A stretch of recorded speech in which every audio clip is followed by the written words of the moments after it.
bonnet, Lydia, if you don't think it's pretty. I thought I might as well buy it. It's not. I shall pull it to pieces and see if I can make it up any better. There are 2 or 3 much uglier in the shop. One of the most sensible extracts says that beauty is often in the eye of the beholder. I consider it a thought worth pondering. When Lydia and I prefer pondering to enjoying ourselves, Mary, we will think about it. I think it should be very tolerable when I trim it with some prettier coloured satin. I think that you just wanted to have another landbox. La, so what if I did? Oh, my dear Mr. Bennet, did you hear the news? Netherfield Park has finally let it last. Is it? Oh, why yes, Miss Long has been here just a moment ago to tell me herself. Don't you want to know who has taken it? You want to tell me, and I have no objection to hearing it. A nice young gentleman of large fortune from the north of England. What's his name? Bingley. Is he married or single? Oh, single, my dear, to be sure. Nice young gentleman with a large fortune of about £4,000 to £5,000 a year. Oh, what a lovely thing for one of our girls. Oh, Kitty and I have already heard your news from Matt Phillips at Meryton. A man must wear a uniform or we can't see him at all. I remember a time when I used to fancy a red coat myself. At heart, you still do, my dear. If a young colonel with about £4,000 or £5,000 a year shall ask one of our girls, I shan't say no to him. Lydia fancies Mr. Wickham above all the officers at Meryton. Though I doubt if he has a private fortune. Do you think I'd ask him about a thing like that? Anyway, he has his eye on my sister Elizabeth. Are you going to finish it up upstairs? Yes, bring the satin with you. Mary, what I have to discuss with your father is of more interest to your elder sisters. Then I shall retire to my room for a little further study.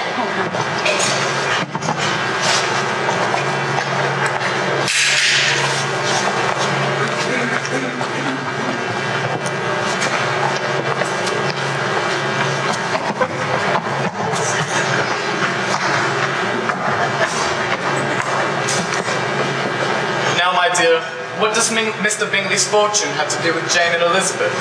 My dear Mr. Bennet, how can you be so tiresome? You know I intend on marrying one of them. Well, you and the girls may go.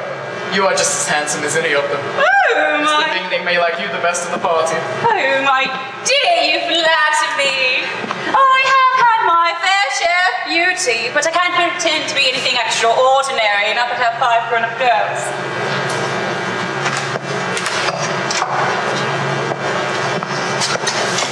What a fine walk I've had. Oh, Jane, you should have come with me. She had her needle work to finish. Mamma has just told us that Netherfield has left. So Charlotte Lucas told me this morning. You didn't confide in your own mother. Sir William Lucas and Lady Lucas have already called on Mr. Bingley. Charlotte says he has very pleasing manners. Did you hear that, Mr. Bennet? If you do not call now, it would be impossible to do so.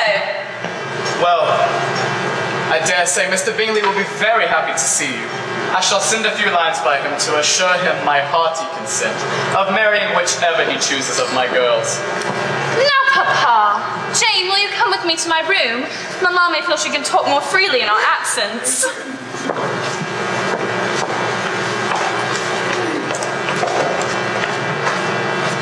I insist upon you calling him immediately. Well, then I shall throw in a good word for my little Lizzie. You do nothing of the sort. You're always giving Lizzie the preference, but she's not a bit better than any of her other sisters. She's not a bit as good-looking as Jane, or a bit as good-humoured as Lydia. No. But you're always giving her the preference. Am I? Oh, how you delight in vexing me. You have no consideration for my poor nerves. You mistake me, my dear. Your nerves are my old friends. I've heard you mention them with consideration over these 20 years. You don't know what I suffer. But you will get over it, and see many young men of 4,000 a year come into the neighborhood. I hope to be undisturbed in my library. Lady Lucas and Miss Charlotte Lucas, madam. Show them in. Yes, madam.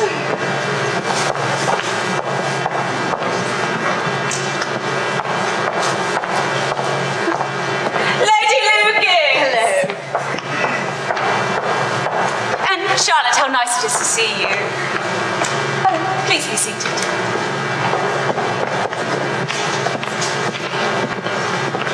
We have a short time to stay. Oh, don't say that. I was looking forward to a nice long chat. I thought you'd be interested to know that we've called at Netherfield and our call has been returned. Oh, so soon. How agreeable of him. Very. I had here to see Elizabeth. Miss Jane and Miss Elizabeth are coming downstairs.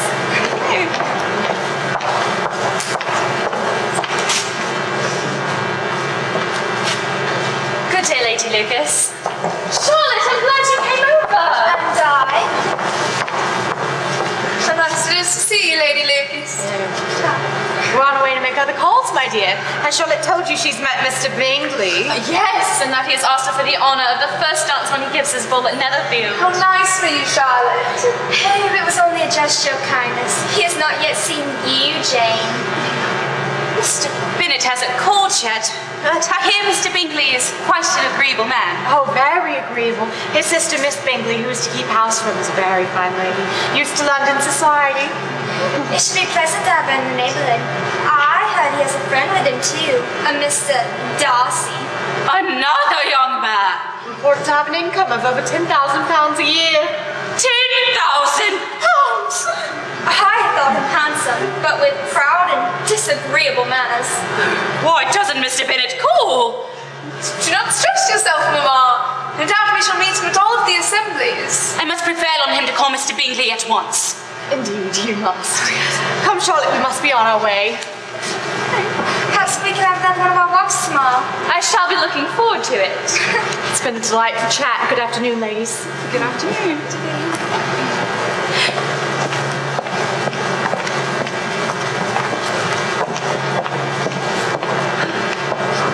Why doesn't your father call? Oh, I know that Lady Lucas schemes on marrying her daughter to Mr. Bingley. Nonsense, Mamma.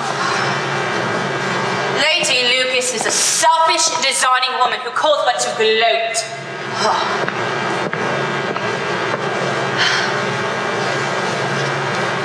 But fathers must call Mr. Bingley. My nurse will be so vexed if he does not. You must calm down, Mamma. My dear, I hope for tonight. I hope you have ordered a good dinner for tonight. I have reason to expect an addition to our family party. Who do you mean? Unless... Did you invite Charlotte Lucas? No, Mamma. The person with whom I speak, I've never saw before in my life. It is Mr. Bingley! You have called! Oh, how good of you! How unlucky. There hasn't been a fish beak caught today. Jane, go fetch him.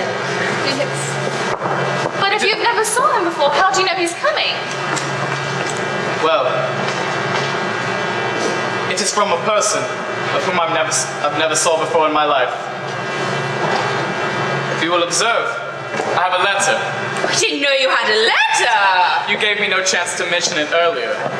It's from my cousin, Mr. Collins. Pray do not speak of that odious man, Mr. Collins, indeed. Can't he wait till you're dead till he kicks us out of his house? My dear, nothing we can do will stop Mr. Collins from inheriting Longbourn when I die. I do think it is very ill-willed to your children to not have your estate once you're dead.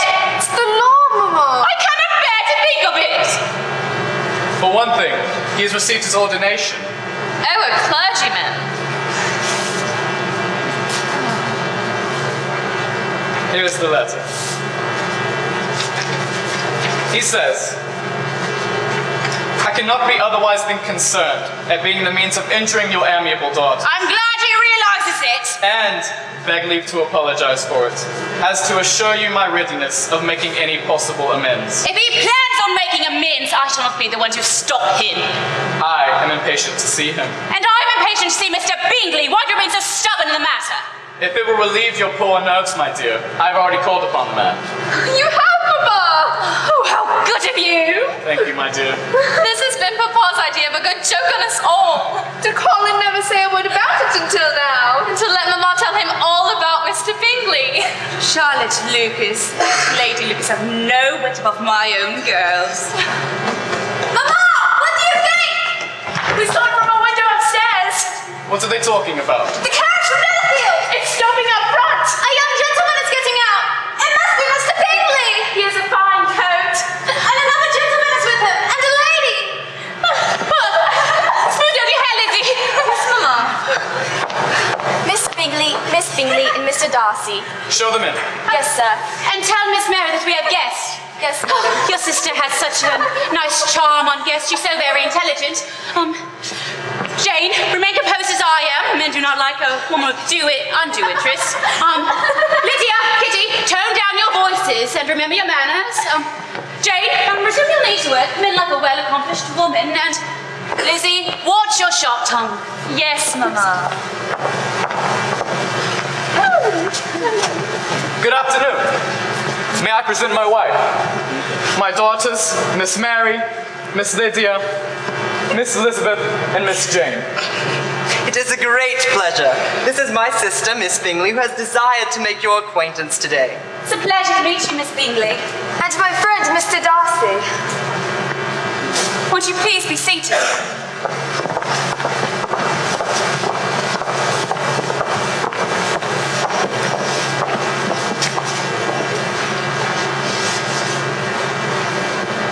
So I hope the country is treating you nicely. Oh, yes, indeed. Thanks to the excellent management of my sister. I'm looking forward to a pleasant stay. I hope you do not leave in a hurry. Whatever my brother does is done in a hurry. Yes, if I should be off, I should probably be off in 5 minutes. However, I currently find the surroundings quite charming. I can't stand the country. One moves in such limited society. But people themselves alter so much that something new must be observed in them forever. I know that I find the country not a bit better than the city. I mean, other than the shops in the city, the country is a great deal pleasanter. Won't you agree, Mr. Bingley? Oh, yes, when I am in the country, I never wish to leave it. And when he's in town, it's pretty much the same. I can be equally happy in either. And that's my idea of good character. But I think your friend over there disagrees with the matter. Mamma, I think you quite mistook Mr. Darcy. He only meant that there's not such a variety of people to be met with in the country as there is in town. But I know that we have 24 families. Do you know the officers stationed at Meryton, Mr. Bingley? Laugh. What fun we have with them. I remember a time when I fancied a red coat myself. Indeed. I understand you've met Miss Lucas, Mr. Bingley. Yes, I have called upon the family. Charlotte Lucas is a dear friend of ours. Such a charming man, Sir William is. He is such a man of fashion, always has something to say to everybody. He's so gentle, so easy. He certainly is. And as I said, he always has something to say to everybody, and that is my idea of good character. But men who remain quiet and refuse to open their mouths are quite mistaken in that matter.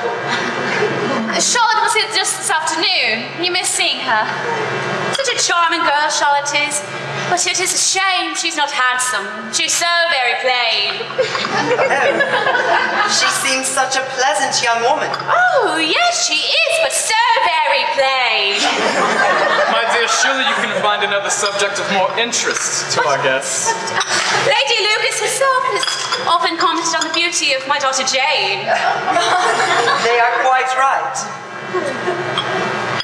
My daughter Mary will be down in this moment. She's so very intelligent. She's always writing extracts and practicing the piano and just, oh, there she goes.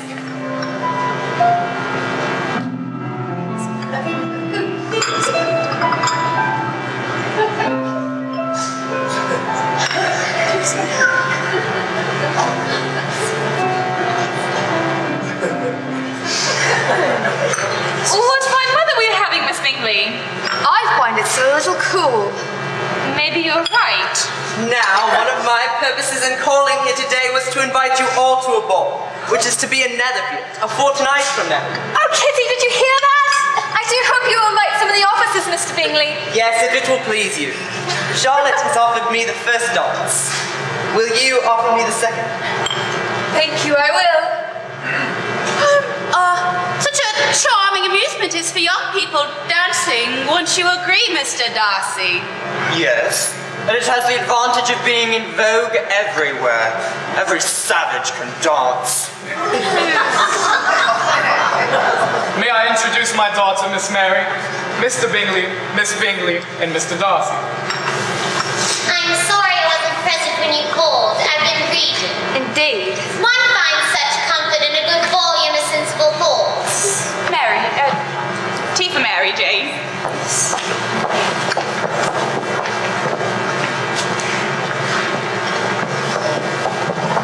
Mary is our smart daughter. She never said always reading. What a delightful library you have at Pemberley. It has been the work of many generations. Lizzie, too, has a great interest in reading. I am sure we have never read the same books, nor with the same feelings. If you'll excuse us now, I believe you spoke of having tried to write a letter to your sister. Yes. Oh, Miss Darcy is such a dear girl. We all think the world of her. Do we not, Charles?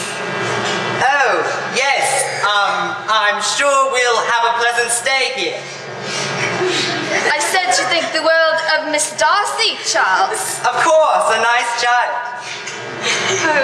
I do hope you come visit us soon again. At the ball? You won't forget? Be sure you don't forget. I'm certain I shall not. You have provided them with a topic of conversation for days to come. Mr. Wickham. Kitty, did you hear that? Mr. Wickham is calling. How many callers we have this afternoon. Show them in, Hill. Oh. Next time you come, you should take a stroll in our garden. It's quite small, but everybody says it's so very beautiful. Oh, yes, I'm sure it is.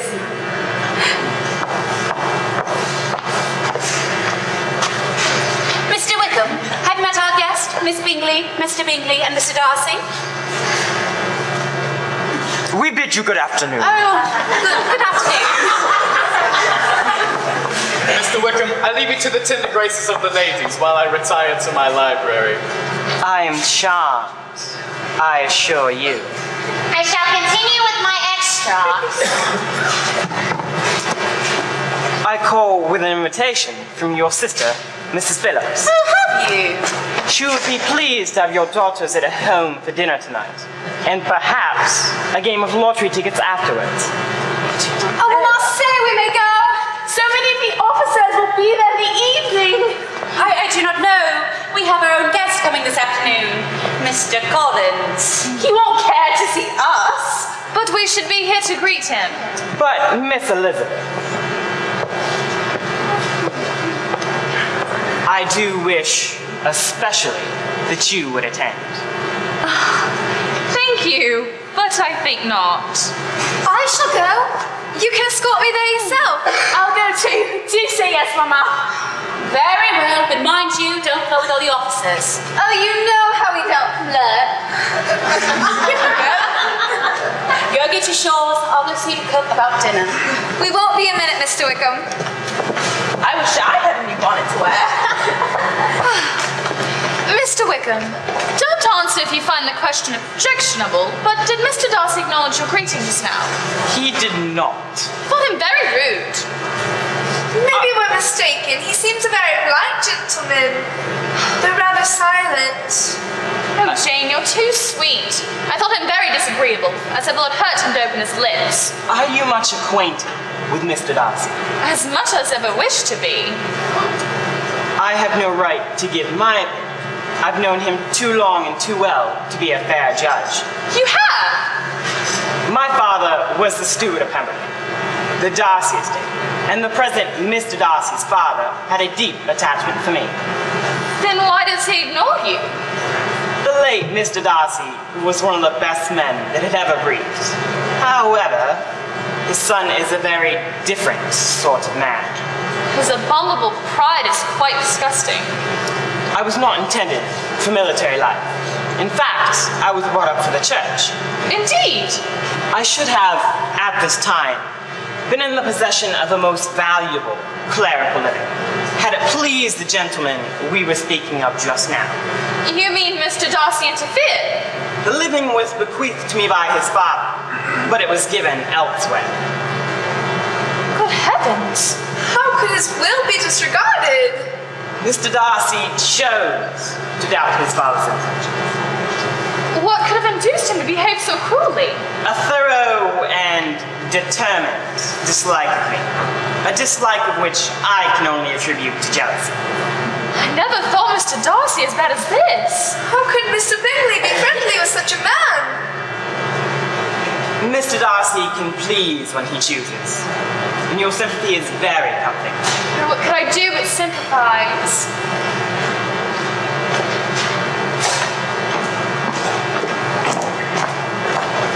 Do you notice my new bonnet?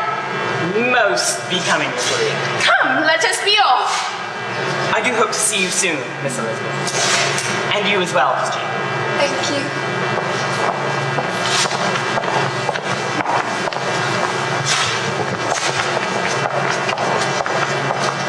Lizzie, what do you think of him? Mr. Wickham? No, Mr. Bingley. Oh, what do you think of him? He never took his eyes from you. I think he's exactly what a young man ought to be. Sensible, good-humored, lively, and I've never seen such a happy manner. He is also handsome, which young men ought to be if he possibly can. Oh, Lizzie, I'm so flattered by his asking me for a dance. I didn't expect such a compliment. And why not? Lizzie. What could be more natural than his asking you? He couldn't help seeing how pretty you are. You really think so? You have my word for it. Then I give you leave to like him. If only Mamma. I know, dear, but we cannot change Mamma. She will always be the same. Have the girls left yet? Yes, Mamma. What a charming man Mr. Bingley is. And did you see, Lizzie, how taken he is with our Jane? I noticed. And that Mr. Darcy, he paid little attention to you, Lizzie. Not that you should be depressed. There's no ill will to be disliked by him. I agree. No matter how large his fortune is, I detest him. He is a quite rude man. Mr. William Collins, madam. Oh, so soon. Lizzie, go fetch your father. Show him in. Let's hope my nerves will survive his visit. Ladies. Good afternoon, cousin. Good afternoon. I trust I do not intrude upon your good lady by my visit. Won't you please be seated? I trust you had a pleasant journey. Most pleasant indeed. I am looking forward to the honor of meeting your other daughters, for I have heard much of their beauty. Oh, why, thank you. In the case of Miss Jane, fame has short of the truth. Oh, that's what everybody says. No doubt you will see them all soon, well disposed in marriage. Oh, I do hope so, with all of my heart. But we've been in such an odd displacement. Things have settled so very oddly. My dear, let us not go into that. You allude perhaps to the entail of this estate. Yes, I do. It is such a horrid thing that his own children shall not have an estate when he dies. And it's... Quite right. I was thinking. Oh, it's not that I blame you in this matter. Believe me, my dear, I am very sensitive to the hardship to my poor cousins, but I promise you I have come prepared to admire them.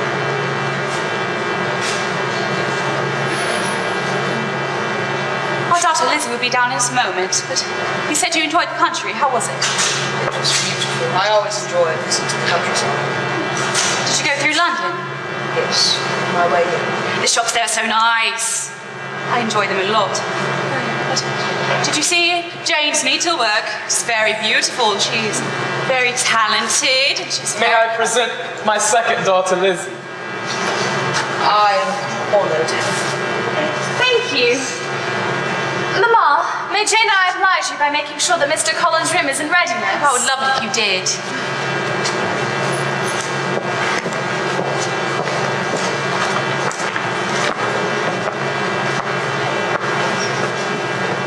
As I said, I have come prepared to admire your daughters. My patroness, Lady Catherine de Bourgh, has condescended to advise me that a young clergyman like myself is in need of a wife.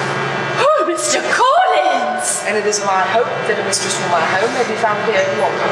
Is that what you meant by making amends? It is, my dear cousin.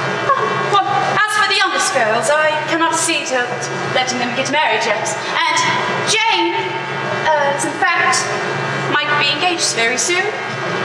Then in the point of seniority, Miss Elizabeth is next. She's quite unattached. A most charming young lady, but I am cautiously peering forward and precedent.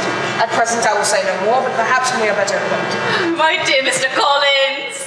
And now that I'm sure my welcome is cordial, I will instruct your man to bring my bags.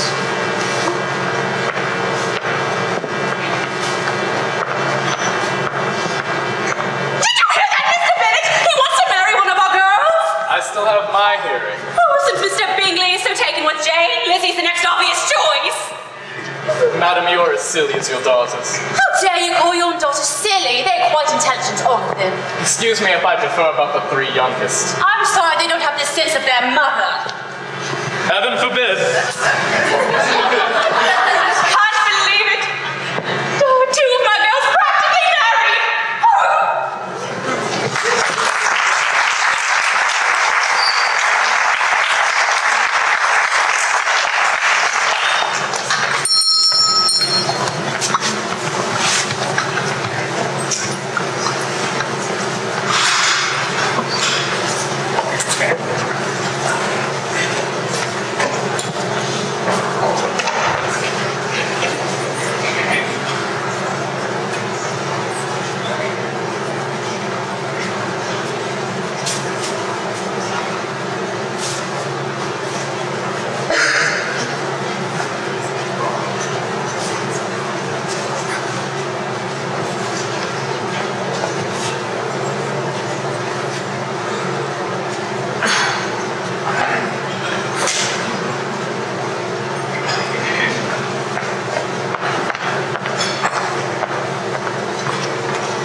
Mr. Collins. Ah, yes, I was lost in thought. Lost in excellent choice of words.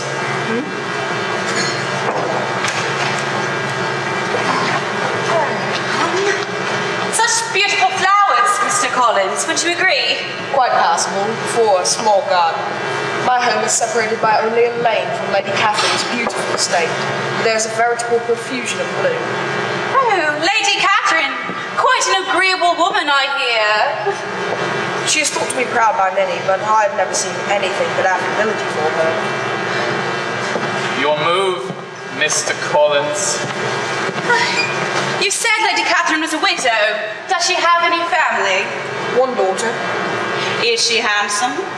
Most charming young lady, but unfortunately of a sickly constitution. Your move, Mr. Collins. Has she been presented in court? As I said, her indifferent state of health unhappily prevents that. But, as I told Lady Catherine, the British court is deprived of one of its finest organs. She seemed quite happy with the idea. You will observe, Mr. Collins, that I have your last king in a corner. Ah, yes, a trivial game. If you will excuse me, I shall spend a little time in my library.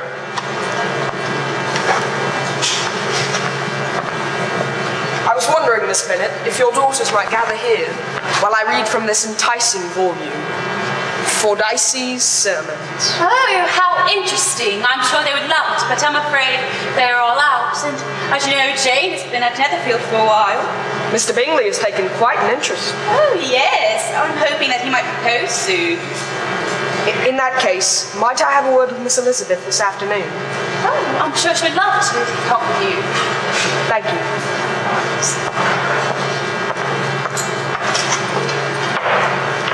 Mr. Bennet! Mr. Bennet! No way! You don't know what I suffer. You're not a mother.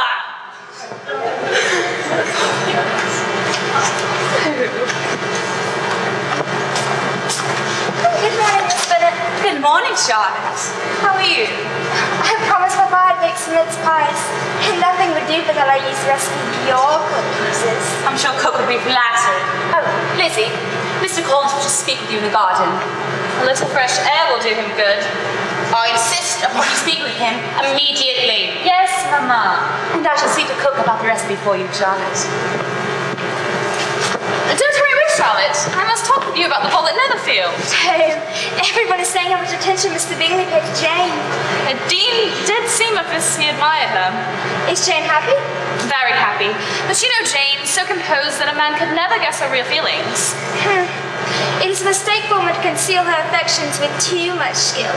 Mr. Bingley likes your sister undoubtedly, but he may never do more than like if she does not encourage him.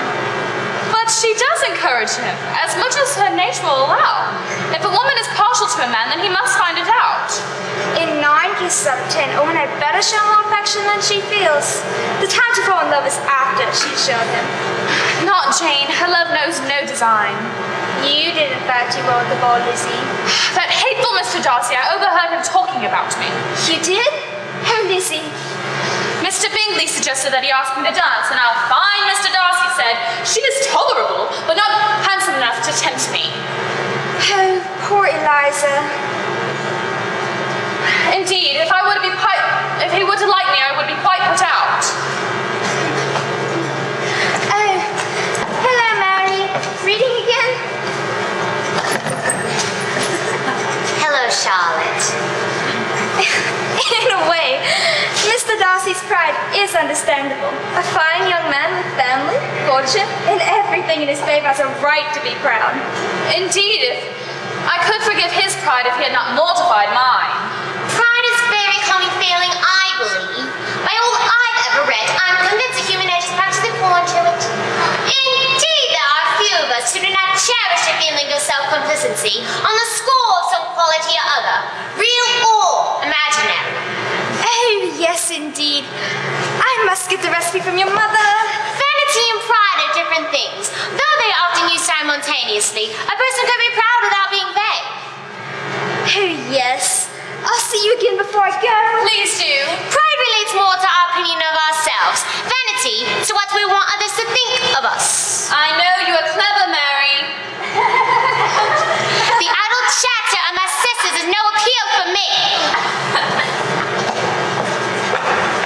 We met Mr. Wickham in front of the library, and he offered to escort us home. You can imagine how all the other girls envied us. What fun to have everybody looking at us. I fear Miss Elizabeth does not envy you overmuch. In vain, I've entreated upon her to take a walk with me. Indeed, sir. I have not refused you from intent, but only because I was occupied at the time. I am never too busy to go walking with a handsome man in a red coat.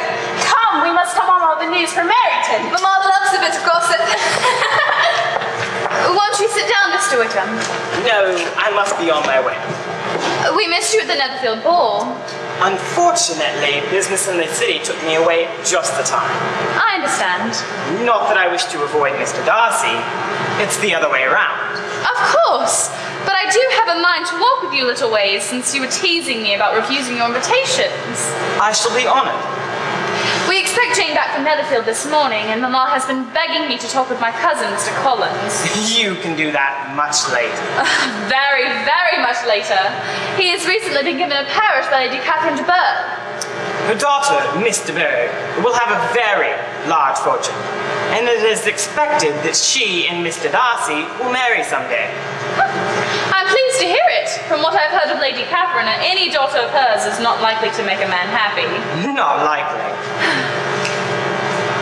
Let's take a shortcut through the garden. Yes, let us. Miss Jane is back. Mr. Bingley, his sister, and Mr. Darcy. Oh, tell her I will see her when the guests are gone.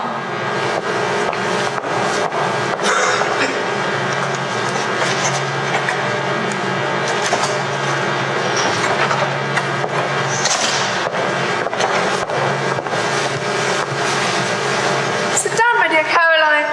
And you too. I shall let Mamma know you've been kind enough to drive me home. Don't disturb her if she's occupied. We can't stay long. Mamma will want to thank you for your kindness to me.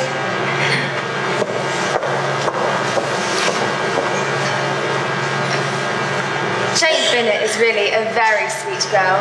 She is all of that. I wish with all my heart that she were well settled, but with such a mother and such a low connections, I'm afraid there's just no chance of it. If she had no connections, I would not think one jot less of her. Nevertheless, how can she expect to marry a man of any consideration in the world? You're right, Mr. Darcy. Jane was quite a success at our ball, but I observed that Elizabeth Bennet was not very much of an attraction to you. Why do you say that? You made no effort to dance with her. I detest dancing. Why so thoughtful, Mr. Darcy? No reason at all. Oh, this must be serious. I was thinking of the very great pleasure which a pair of fine eyes on the face of a pretty woman can bestow. Oh, Mr. Darcy, what lady has the credit of inspiring such reflections? Miss Elizabeth Bennet. I am astonished. When am I to wish you joy? A lady's imagination is very wondrous. It jumps from admiration to love and from love to matrimony in a moment. You'll have a charming mother-in-law. You know I'm not serious. I hope you give your mother-in-law a few hints as to the advantage of holding her tongue. And if you can, do you cure the younger girls of running after the officers? Which one is responsible for that? I couldn't say. Oh, Miss Bingley and my dear sirs. How kind you have been to Jane. The kindness was on Jane's side. We found her very pleasant company. Thank you. Are you ready to return now, Charles? So soon? Jane, my love, didn't Mr. Bingley want to help wish a desire to see our garden? I did, madam. Will you show it to me, Miss Jane? Of course you will. And Miss Bingley and Mr. Darcy and I shall have a nice chat in here. Do you mind if I see the garden too? By all means. And you, Mr. Darcy? Thank you, I shall remain here. Wait for me, Charles! Charles!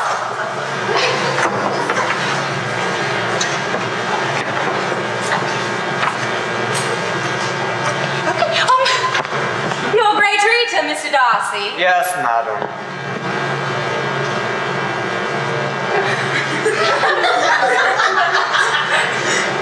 Quite a nice stay, isn't it? It was.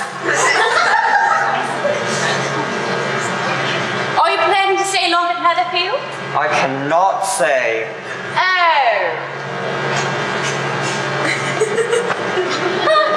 Very well, I shall leave you to your book. Certainly, madam.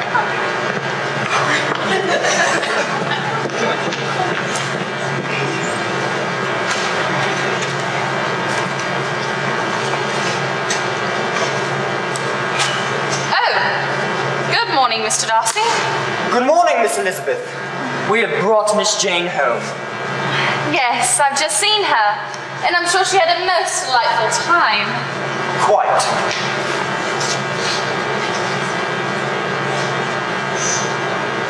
It is your turn to say something now, Mr. Darcy. You might make a remark about the weather. Consider it made. One must speak a little, you know. And in some cases, the less said, the better. Nevertheless, I shall introduce the next topic. I've recently had a short walk with a mutual friend of ours, Mr. Wickham. Mr. Wickham has a way of making friends. Whether he may be equally capable of retaining them is less certain. But he has been so unlucky as to lose your friendship, Mr. Darcy, and through no fault of his own. Miss Bennet, do not judge my character when you know so little about me. I have seen and heard enough. All my life, I have tried to avoid weakness of any kind. Such as vanity and pride? Vanity is a weakness indeed. But pride, that is a different matter. I suppose you allow yourself to be blinded by prejudice. I hope not. Do you, Miss Elizabeth? I certainly not. Then let us drop the subject for the moment. If I'm ever to get the mince pies baked, I must be on my way. Miss Lucas? Oh, hello, Mr. Darcy. Charlotte was on her way home to do some baking. I know I never let my girls in the kitchen, but I'm sure you know that Mother knows what's best for you, Charlotte. Charlotte is very clever and I envy her. Thank you, dear Lizzie. Goodbye, Miss Bennet and Mr. Darcy.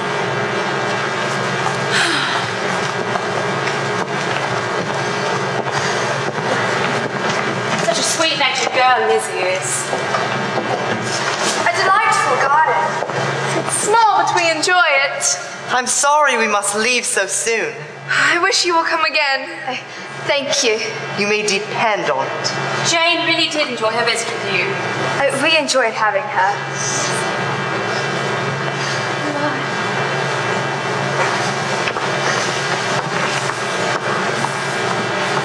Oh my dear, the way he smiled at you. I can't tell Mama everything. Lizzie, have you spoken with Mr. Collins yet? Not yet. Then do so immediately. Mrs. Bennet, I was beginning to think you'd forgotten my request. Oh, no, I was just reminding Lizzie at this moment. Lizzie? Please, Mama, I beg of you to stay. Mr. Collins cannot have anything to say that anybody need not hear. Such modesty. Oh, nonsense. You just listen. Please, Mama. I insist upon you hearing what he has to tell you. Okay. Believe me, my dear Miss Elizabeth, your modesty adds to your other perfections. You would have been less amiable in my eyes had there not been this little unwillingness. Oh. Believe me, I have your respected mother's permission for this address. You have? Almost as soon as I entered this home, I singled you out as the companion of my future life. But before I let my feelings run away with me, let me state my reasons for coming here expressly to select one. First, it is the duty of the clergyman to set the example of matrimony in his parish. Secondly, it would add greatly to my happiness. And thirdly, it is the particular advice and recommendation of my patroness, Lady Catherine de Bourgh, who has twice condescended to give me her advice, unasked, that the woman I choose should be a gentlewoman, a kind, active, useful sort of person, not brought up high, but able to make a small income go a long ways. I know that when your mother dies, all that will be left to you is £1,000 4%, and I promise you I will never reproach you on that score. But now, before I must let you know the violence of my affection. Oh! Mr. Collins, you are too hasty. I thank you for your generous offer, but I must decline it. Come now, I know it is the usual thing for a woman to act embarrassed and unwilling, when all the time our heart is fluttering with wild panic. Upon my word, sir, you are a hard man to discourage. Then I shall lead you to the altar ere long. But I'm perfectly serious, my refusal. You cannot make me happy, and I'm the last woman in the world who would make you so. Well, your friend Lady Catherine should know me. I'm sure she would find me in every respect unqualified for the situation. It is your wish to increase my love by suspense, as most elegant females do. But I beg of you, hold me off no longer. Confess your love for me. Can I speak plainer, Mr. Collins? I am no elegant female to plague you. I'm a rational creature, speaking from the truth of my heart. My dear Miss Elizabeth, most adorable of creatures, be mine! Really, Mr. Collins, you are mad, quite mad. Miss Elizabeth! Congratulations to the both of you. Oh, my dear Mr. Collins. Oh, goodness. Lizzie, come here. That's congratulations, Mama. I declined Mr. Collins' generous offer. Lizzie, come back here this moment. She seems very definite. She's a foolish, headstrong girl. She shall be brought to reason. Foolish, headstrong. She's just like her father in this manner. She's so stubborn. Stubborn too. Perhaps if she has such defects as temper, it would be better not to force her into accepting me. Oh, no, you misunderstood me. She's only stubborn in manners such as this, and everything else is most light-hearted that's ever lived. Some other time, Miss Bennet.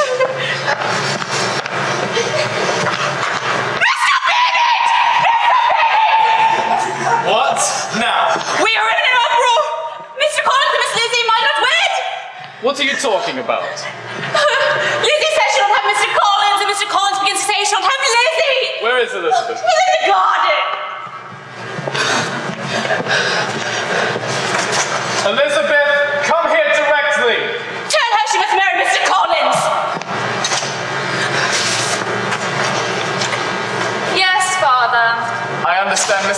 Collins has made you an offer of marriage. He has. Tell her she must marry him or she'll never speak to her ever again. Elizabeth, an unhappy alternative is before you. From this day forward, you will be a stranger to one of your parents. Your mother will never see you again if you do not marry Mr. Collins, and I will never see you again if you do.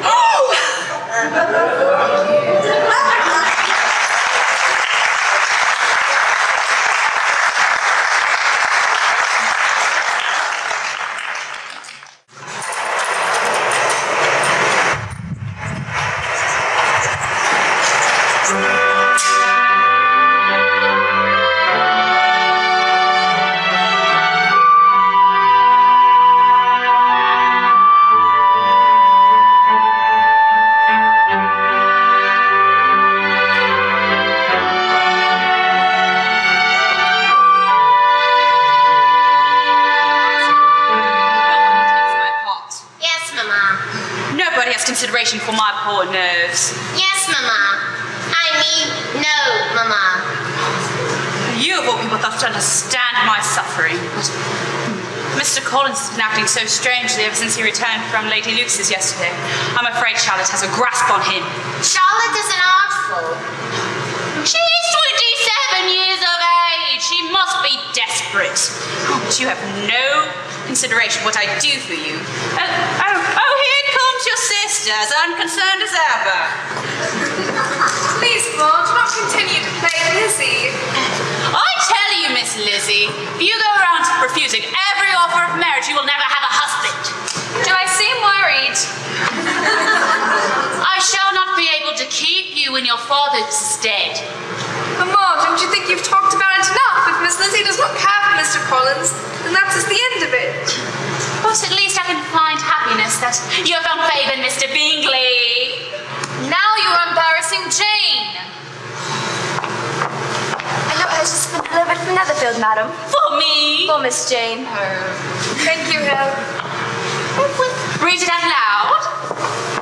Ooh, such fine paper. Must be from Miss Bingley. It is from Miss Bingley. If you'll excuse me, I shall retire to my room. Without reading the letter? Jane, is it bad news? It is surprising news. Real surprise. The Bingleys have taken leave of Netherfield and have left my town. They have gone. Without any intention of coming back again. Mr. Darcy remains to close on the house for his friend. I can't believe it. It's all Mr. Darcy's doing, I'll warrant. But why should he interfere? If your nose wasn't always buried in a book, you'd realise how proud he is. He considers our Jane not rich or grand enough for Mr. Bingley. Miss Bingley writes that she is sorry she could not call to bid me farewell and wishes we may meet again. Oh, does she? She hints that there is an attachment between Mr. Bingley and Mr. Darcy's young sister. I don't believe it. No one who has seen you two together can doubt his affections for you. That too is Mr. Darcy's plan, to wed his sister to Miss Bingley. Come now, Jane. Let's go to your room and I shall put cold compressions on your forehead. Please, Mama, I cannot be alone. Perhaps I can console her with some of my extras. Mr. Darcy is at the back of this, I'm sure of it. He wouldn't dare. He has! Him and Miss Bingley between them. Mama, the most exciting thing! The regiment has been ordered to Brighton! At last, one may take a walk to Meryton without stumbling over an officer. How can you joke about it? Oh, Kitty. I remember when Colonel Miller's regiment left. I was so heartbroken I cried for 2 days. How is it that you were so cheerful, Lydia? She has nothing to cry about.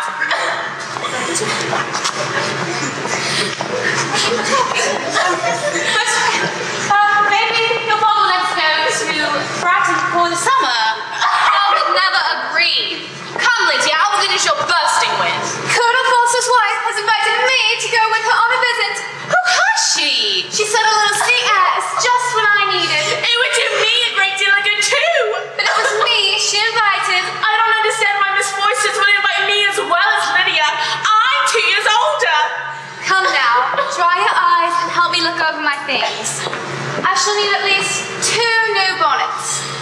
Oh, that new blue one you'd have looked darling at balls, but with a bit more lace. Okay, let's go. What is all that to do about this time? The regiment has been ordered to Brighton. Well, Letty has been invited to stay at the Voices for a while. I must have just yards and yards of lace. I don't remember hearing anyone ask my permission for this trip. Oh, please, Papa, do not let her go. Why not? Miss Forster is so young for a chaperone, and there will be so many officers at Brighton. Lydia will never be happy until she has made a spectacle of herself in a place or another. And we cannot expect her to do it with such little expense or inconvenience to the family under the present circumstances. But her manner is so unguarded and imprudent. I think you exaggerate, my dear. Foolish she undoubtedly is, but scarcely out of hand. She is already a determined little flirt. Lydia will never be happy until she does go. Colonel Forster is a sensible man and will keep her out of any real mischief. I sincerely hope so. I will give her my consent now so that she does not bother asking me for it later.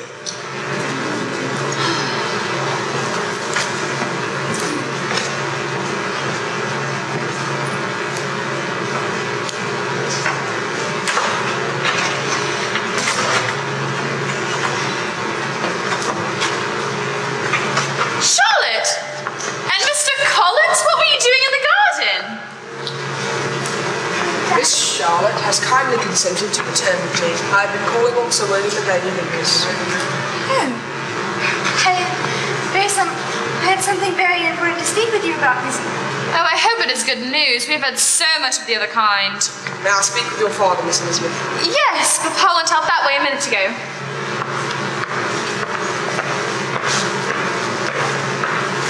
No, how nice of you, Charlotte, to pass a little time with Mr. Collins in the garden. I'm more obliged to you than I can say. Why should I not? Mr. Collins and I are engaged to be married. Engaged? To Mr. Collins? Impossible! Not at all. I'm sorry. I wish you every happiness. I'm not unaware, Lizzie, that Mr. Collins asked you first to marry him. I am sure he did it out of duty. I'm not romantic, you know. I ask only a comfortable home, and I'm convinced that my chances of happiness with Mr. Collins is as good as most people can hope for. Oh, Charlotte, I sincerely do hope you'll be happy. Oh, thank you. Will you come visit me once I'm married?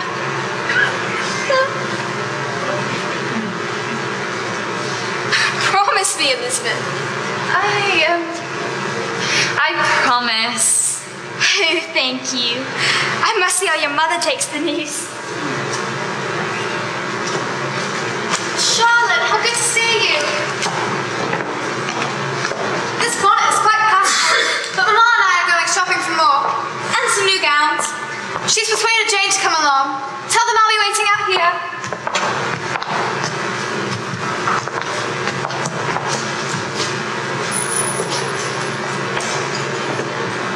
Oh, Lydia tells me you're going shopping. We must do something.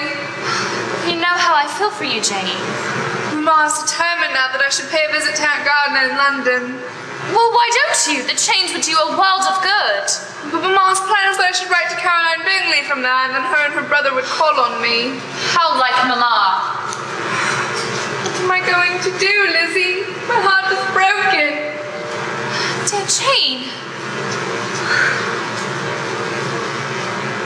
It'll be all right. I'll forget him, and then we'll all be as we were before. Oh, Jane. I feel as if I have never done you justice or loved you as you deserve. No. You wish the world as good as you are. But the more I see of the world, the more I'm dissatisfied with it. And now Charlotte's engagement is unaccountable. No, Lizzie. You must remember that Charlotte is one of a large family. With little fortune.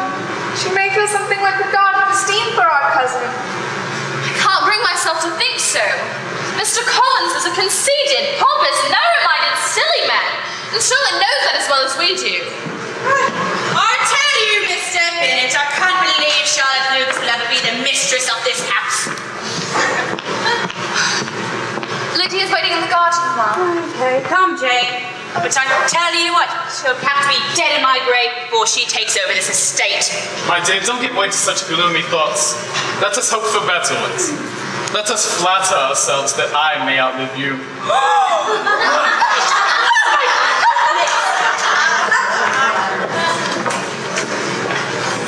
So, Elizabeth, your sister Jane is crossed in love, I find. Oh, Papa, don't you take anything seriously. I found out a long time ago that for a mere man to survive in a household of women is to see the amusing side of things. You're not laughing at Jane! No, my dear, I am not. But it is a comfort to think that what may ever befall of any of you, you have an affectionate mother who will always make the best of it. Mr. Fitzwilliam Darcy. Oh, show him in. Yes, Miss Elizabeth.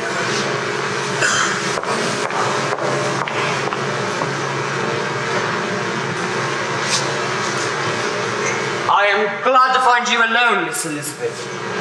Indeed. Your friends left Netherfield quite suddenly. I have seen to the closing of the house for them. And I have heard it is not likely for Mr. Bingley to return again. It is probable that he will spend very little of his time there in the future. Indeed.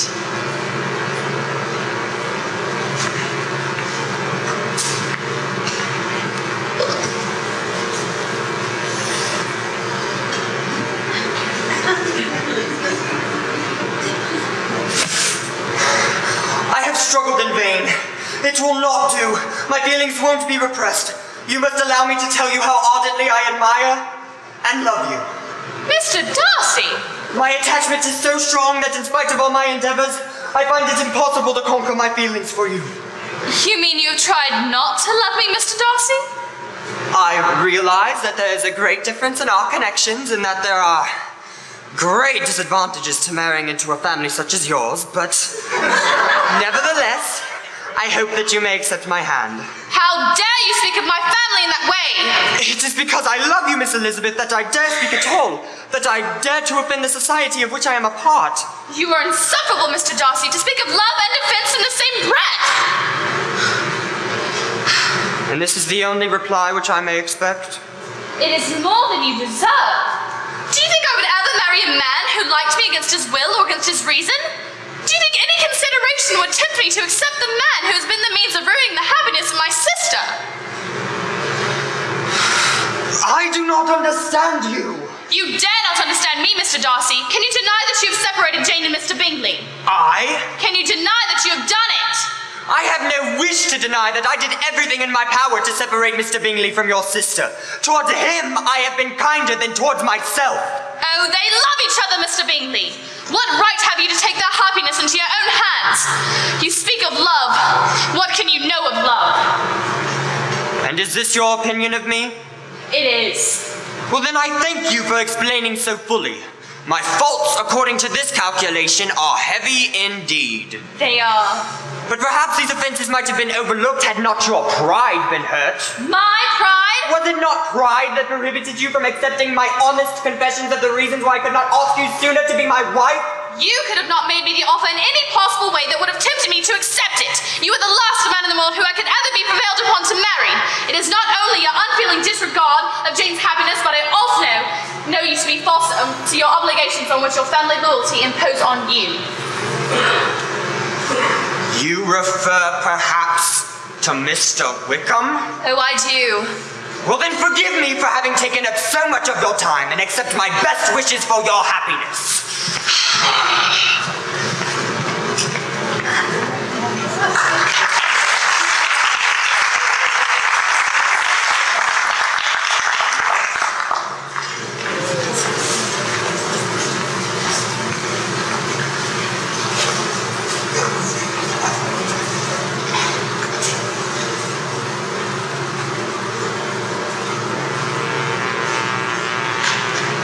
Why doesn't she come? It seems an age since Lizzie went to Charlotte's.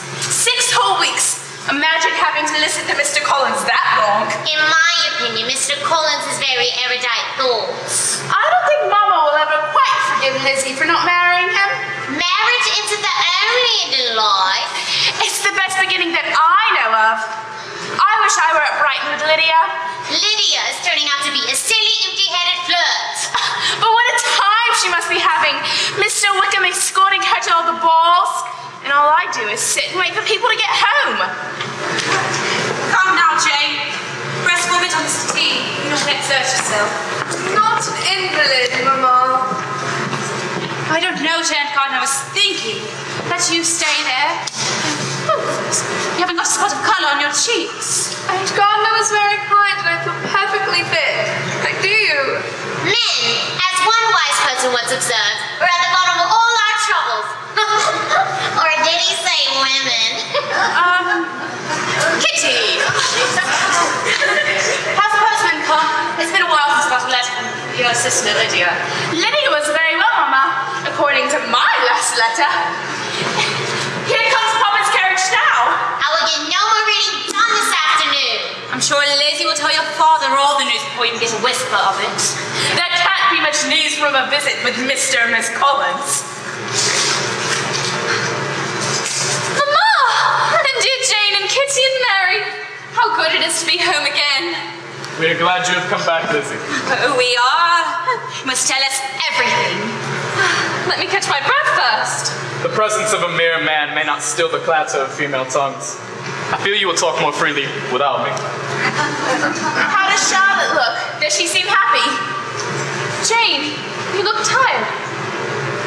It's nothing. I had a delightful time in London. Did Mr. Bingley call to see you?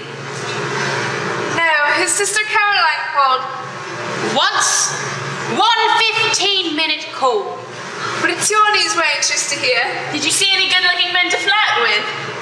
Charlotte is very happy and living very comfortably. How is Charlotte as manager? What kind of table does she keep? A very nice one.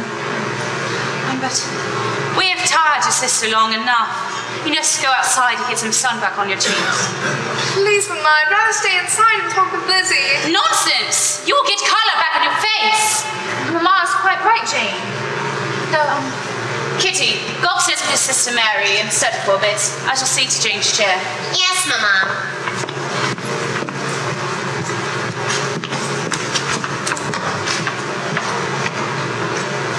Tell me all about it. Did you see any of Mr. Darcy? Quite often at Lady Catherine's. Did he make any reference to that strange proposal of his? None at all, but he did seem to put himself out to be more agreeable. Oh, Lizzie, do you really think you did right? You don't blame me for refusing him. Oh, no! To be thwarted in love is a terrible thing.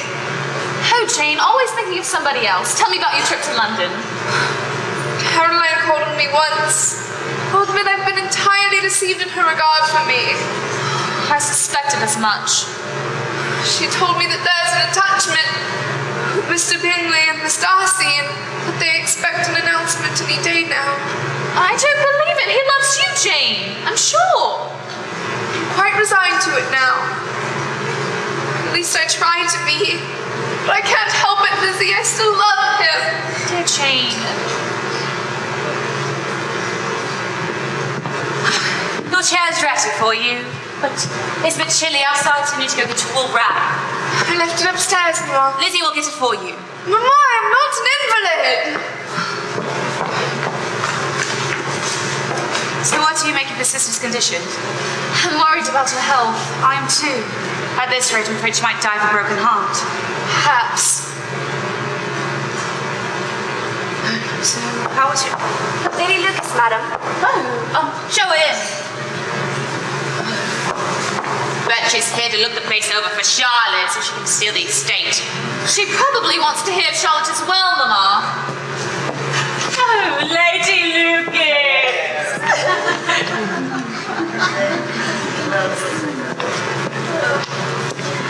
Elizabeth, I'm so glad to see you home again. How did you leave my Lydia and her good husband? In the best of health. It's such a comfort having a daughter well married. You can't know how happy I am. What is keeping Jane? What a pity that young Mr. Bingley doesn't return.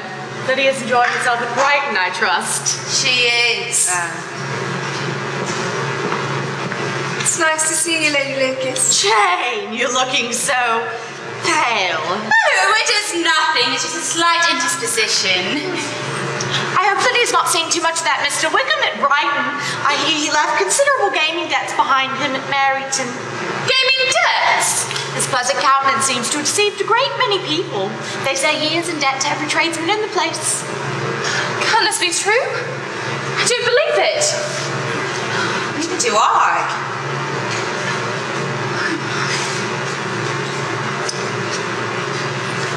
You know, I have it on good authority that Mr. Darcy refused to give him a living in church due to his unreliable character. Really? I assure you it's the truth. But Mr. Wickham said not for the world would he injure Mr. Darcy's reputation. It seems that was exactly the method he used to ruin it.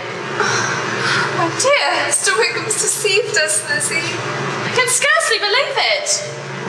Why? Thank you for your kind words from Charlotte. You're most welcome. Walk with me to my carriage, Miss Bennet. I'm sure a little fresh air may do you good. You're right.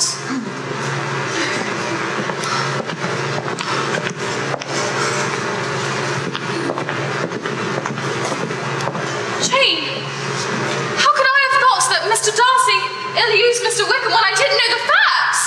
We were so wrong about him, Lizzie. I'm ashamed. I, who prided myself on being a great judge of character. Lizzie, if I didn't know you dislike him so much, I'd almost say you're in love. In love? With Mr. Darcy, never. It is possible to deceive one's heart for a little while. He separated you from Mr. Bingley. I could never forgive him for that. I will be upset if I don't go outside.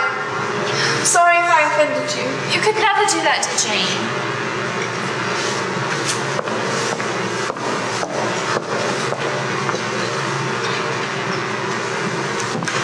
Did you see the way she looked at my settee?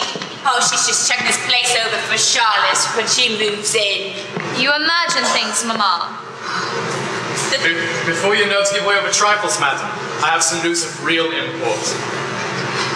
Is it from Lydia? It's an express from Colonel Forster in Brighton. It's Lydia.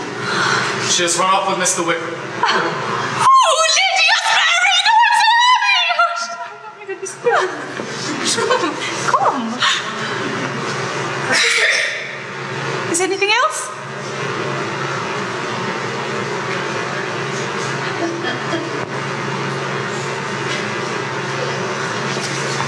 Well, from a note that Lydia left, it is evident that she expected to be married at once.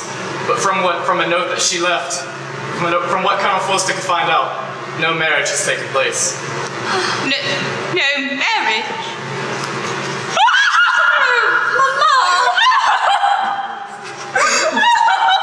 What is it? Lydia has run off and eloped with Mr. Wickham, and he has no intentions of marrying her. Oh, Lydia! Oh, poor Mamma. Colonel Forster believes that they were headed for London. I will head for there at once. Your Uncle Gardner may be able to help me trace them. Oh, that villainous Wickham! Why did the Forsters keep an eye on her? Nobody could watch Lydia all the time, Mamma. Oh, now your father will go and find Mr. Wickham, and he shall die, and we shall be turned out of our house all because you wouldn't marry Mr. Collins! Mamma! Why don't you go lie down in your bed upstairs, Mamma? Oh, Lydia! Lydia! Miss Elizabeth, Mr. Darcy's here to see you. Mr. Darcy, show him in.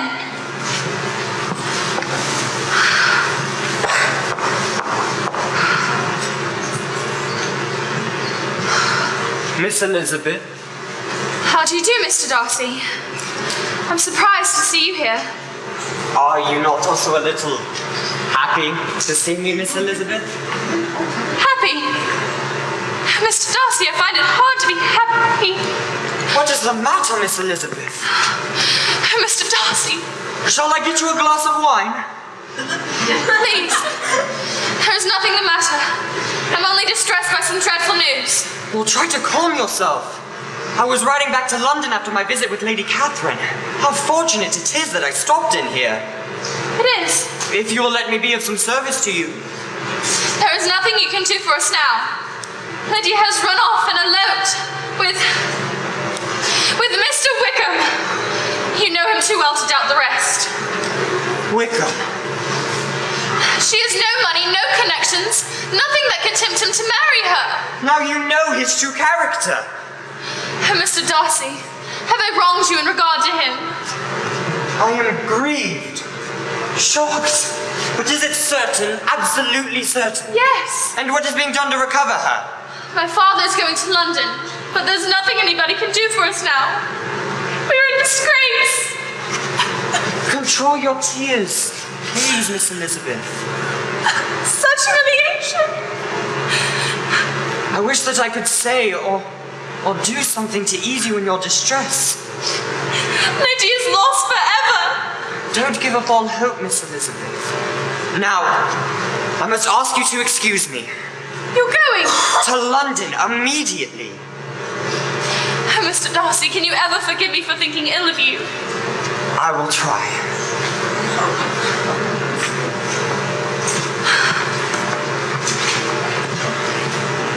Oh, Darcy. Darcy.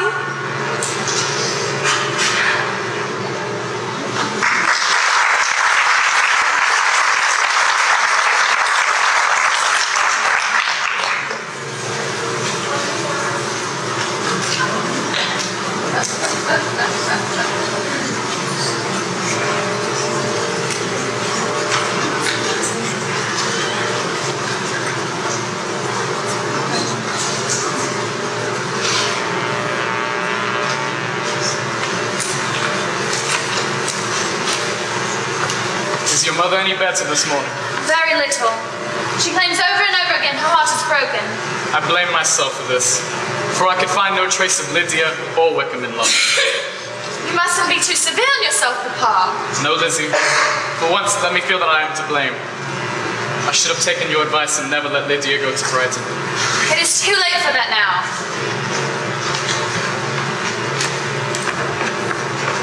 Jane has persuaded Mama to come downstairs for a little while. Is she still dressing? Yes, although she declares she is too weak to stand. Your mother knows how to give such elegance to misfortune. Maybe one day I shall do the same when Kitty runs away. Oh, Papa, I'm not going to run away. If I were to go to Brighton, I would behave better than Lydia. You go to Brighton.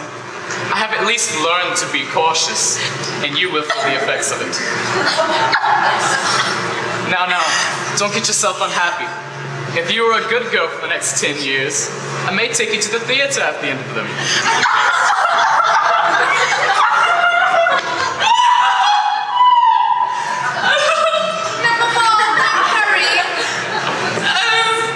Such a dreadful state I am in. Such trembling. Oh, such shaking. How could your father not find a trace of them in London? You must try to think of something else, Mama. Such a pounding at my head. An aching at my side. Oh, my heart. Oh, Lydia. Kitty is in tears. We shall all float away if any more tears are shed. This is the most unfortunate affair and will probably be much talked of. Oh, Lydia! Lydia! We must stem the tide of malice and point to the wounded bosoms of each other, the balm of sisterly consolation. Unhappy as this must be for Lydia, we must not shrink from the useful lesson that loss of virtue in a female is irretrievable.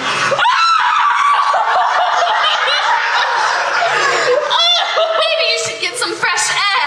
A woman's reputation is no less brittle than it is authentic. Please keep quiet. She cannot be too guarded from her behavior towards undeserving sex. Would you like a cup of tea, Mama? Tea? When my heart is broken, tell cook I like 2 spoons of sugar. No,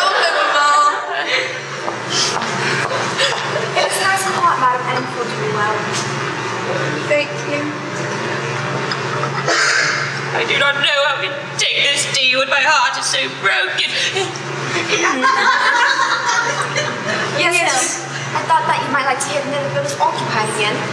What? So the housekeeper informed me Mr. Bingley is expected to be back this morning. Did you hear that, Jane? Not that I care. I know I want to see that mannequin. Your tea is getting cold, Mama. But if he wants to come back to his estate, I cannot be the one to stop him. Do you need sugar? And as soon as he comes back, your father will come talk to him immediately. It's positive that he is coming back. Surely, Mama, Mr. Bingley can return to his own house without all of this speculation. What ungrateful daughters I have! I've been trying to get you men, and then so you repay me! I didn't mean to distress you, Mama, but I will not be forced upon Mr. Bingley again. It's such news in the state I am in. Shall I help you to your room? No, let me suffer alone!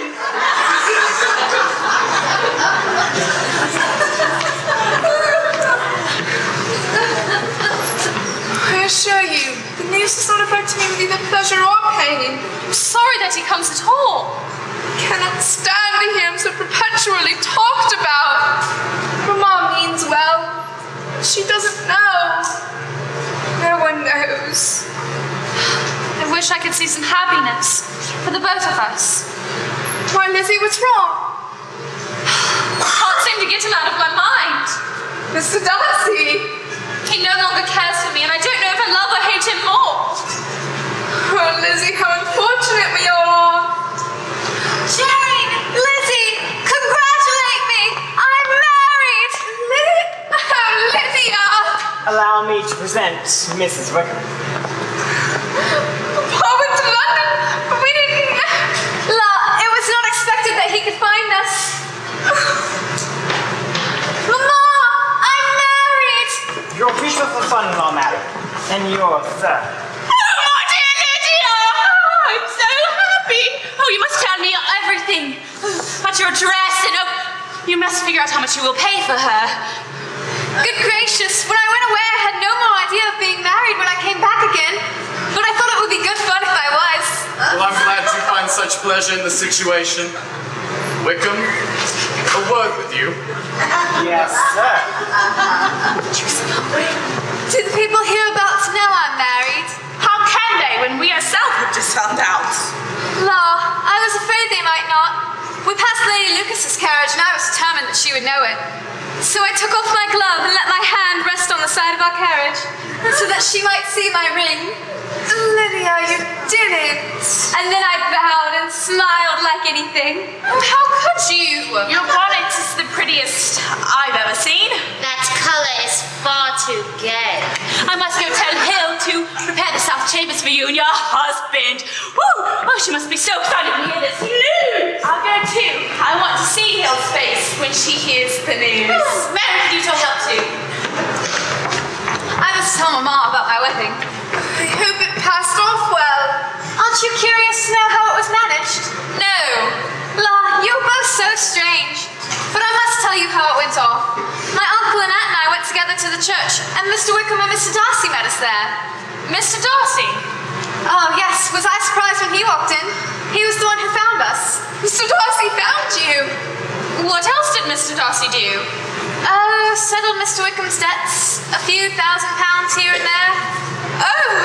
And then he very kindly settled £1,000 on me and purchased a commission for my dear Mr. Wickham in Newcastle. Newcastle?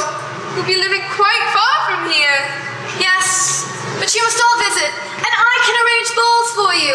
I must ask Mama at once. Jane! That Mr. Darcy should have done all this for our family. The humiliation is more than I can bear. Oh, Lizzie, he's done it for you. I can't bring myself to believe it. You must. I'm humble, but I'm proud of him. I'm afraid I interrupt sisterly confidences. You do. But it does not follow that the interruption must be unwelcome. I would be sorry indeed if it were. We were always good friends, and now we are better. I understand you saw something of Mr. Darcy in town. I did. He's in good health and very busy. Perhaps preparing for his marriage to Mr. Bird. her. I wouldn't doubt that. His Aunt Catherine has her heart set on announcing that engagement. Surely. I bid you good day, my sisters.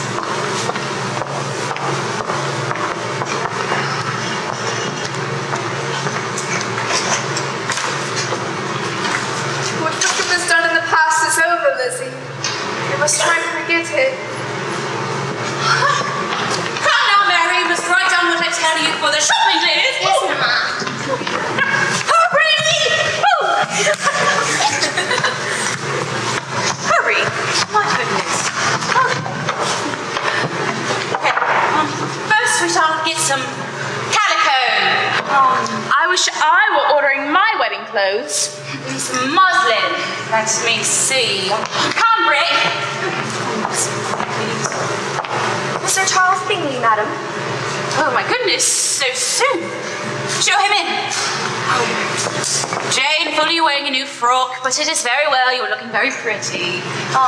Mary, remember to smile and be very welcoming. And Kitty and Lizzie, remember your manners.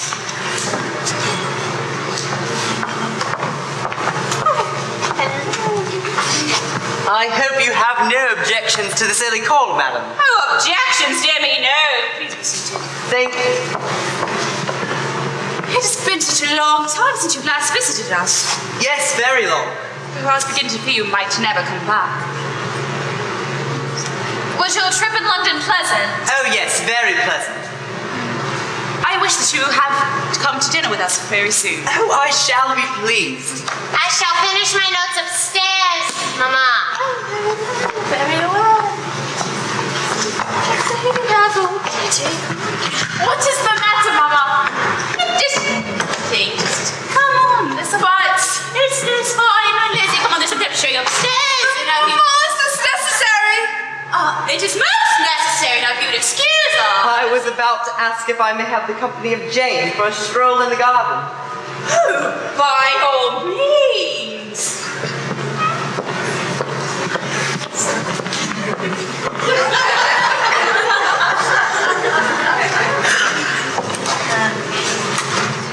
Did you see the way he smiled at her? I warn you about jumping to conclusions again, Mama. Oh, I promise that they shall be wet yet. Lady Catherine Berg, madam. Oh, my goodness. Show her in.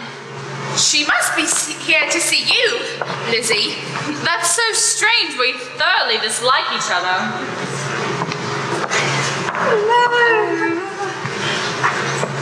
I hope you're well, Miss Bennet. This lady, I suppose, is your mother. She is? And that, I suppose, is one of your sisters. She's the second to the youngest. My youngest has just recently been married, and my eldest is somewhere about the grounds of the young man, who I think we possibly have to meet very soon. Miss Bennet, I desire to speak with you alone. Very well, Lady Catherine. If there's anything I can do to make your stay more welcoming. Alone. Oh, very welcome, Kitty. You do understand, of course, Miss Bennet, why I've come here today. Indeed, I do not, madam. However insincere you choose to be, I shall be quite frank. A report of most alarming nature has reached me. And what has it to do with me? It seems that you are scheming to marry my nephew, Mr. Darcy. Oh. Of course I know a scandalous falsehood. Such alliance is impossible. But if you find it impossible, I wonder why you took the trouble of coming so far. I insist that you deny the report at once. Indeed. Do you deny it? Has my nephew made you an offer of marriage?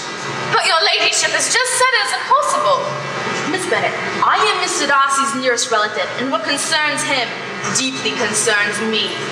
But you are no relative of mine and have no right into bullying me into answering your questions. Mr. Darcy is engaged to my daughter. Well, if that is true, then you should have no reason to suppose he will ask me to marry him. Impossible, girl. Think twice before you marry someone so far above you. My daughter has family, connections, a fortune. You have nothing.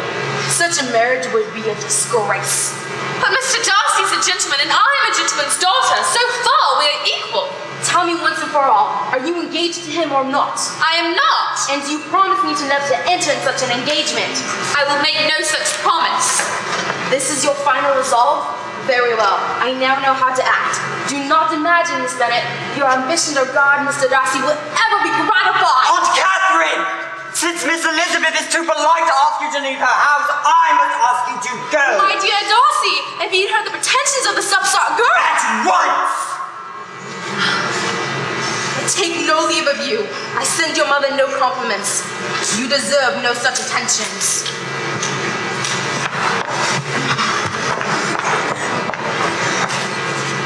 Oh, Mr. Darcy, that you should have come upon such a scene. It gives me courage to hope that there may still be a chance for me. Is there, Miss Elizabeth? You have done so much for me, for my family. Lydia told me. I asked her not to mention it. In a way, I'm to blame for not having told you of Wickham's true character. But I wouldn't let you tell me anything. It was you who brought Mr. Bingley back here, wasn't it? I was wrong to take him away. Believe me, I hadn't realized the strength of Jane's attachment for him, and of his for her. My behavior to you has been unpardonable from the very beginning. It was my behavior that was unpardonable. My abominable pride. And my abominable prejudice. When I think of the things I've said to you, I despise myself. Am I still the last man in the world whom you could ever be prevailed upon to marry? Oh, how you must hate me. Is there no possible way in which I can tempt you to accept me? Please don't, I'm wretched. Beautifully wretched. Elizabeth, I love you. Oh, Mr. Darcy. Will you do me the great honor of becoming my wife? Yes, Mr. Darcy. My father, if you wish to ask him, is in his library. I shall ask him at once.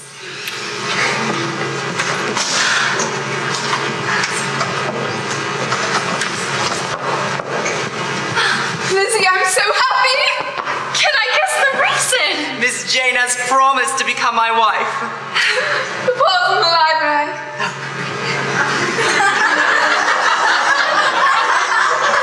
I'm so happy for you. Thank you.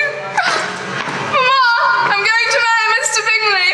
Oh, my dear Jane! Oh, how happy I am. I shall not get a wink of sleep tonight. He is the most handsomest man I've ever seen. Oh, you're my favorite daughter. He believed I was indifferent to him. That's why they left Netherfield so suddenly. That should teach you not to be so modest, Jane. Oh, it's far too much. Why isn't everyone so happy? My dear, your future sons-in-law. Mr. Darcy, too! Yes, Mama. I have loved him for a very long time. Oh, Lizzie. Oh, my goodness. Oh, just think. Oh, who would have thought? Go, Mr. Darcy and Lizzie, you're my favorite daughter. Thank you for your good wishes, Mama. You will excuse us if we walk in the garden? Yes. Oh, please.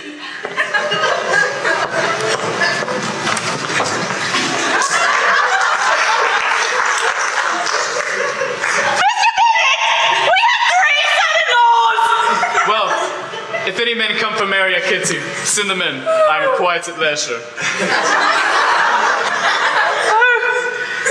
Mr. Bingley and Jane, who was born £5,000 a year, and Lizzie with this house in town and £10,000 a year. Oh, Mr. Bennet, where are you? Mr. Bennet, did you not hear me?